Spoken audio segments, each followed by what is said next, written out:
તું હૈયે હાલી આવે. ગીતડા ગાય તો ક્લાયન્ટ નું પેમેન્ટ નથી આવ્યું ભાઈ. હા ઈ વાત આસી છે ને લા, નવરાત્રી આવી ગયા, ગરબાના પાસ નું શું કરવું? હવે તું હેરાન થામ હમણાં ઓલી બે આવશે ને પછી વધારે હેરાન થવાનું હોય. એલા હા એ ઈના પાસ નું તો સેટિંગ જ નથી કર્યું. ચોલીનો તો મેળ થઈ ગયો આપણે. હાલ હાલ ઓલા બે પાસનો મેળ કરી જ લીધો છે. હાલ હાલાલ છે. એલા હલ્લા ઓલી બે આવી એ કયા છે ને હું કરવાનું છે ચાલો થઈ જા. હાલ ઓમ આ બે ને શું થયું? ઓમ. હા બાલિકે, કેમ અમારા જેવા મહંતની સાધનાનો ભંગ કરો છો? તમારે નાટક બંધ કરો ને. અમારા પાસનું સેટિંગ થઈ ગયું ને. લાવો અમારા પાસ.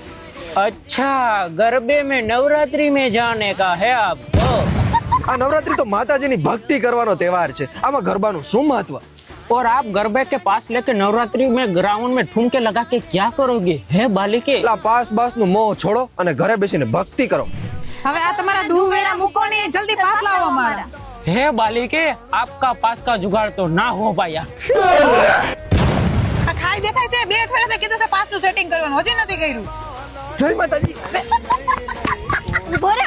પણ કરી દે તને પાસ નું સેટિંગ હું કર. પાસનું શું કરવાનું? બે અઠવાડિયા કીધું છે, હજી પાસનું સેટિંગ નથી કર્યું તે. પણ મારી પાસે પૈસા જ નથી ને તમારે રમવા જવું હોય, મારે પાસ નું સેટિંગ ક્યાંથી કરવું? તો હવે મારે અમારે શું કરવાનું? તમારે જી કરવું કરો, કઈ હું કઈ નેવરો છું પાસ નું સેટિંગ કરવા માટે.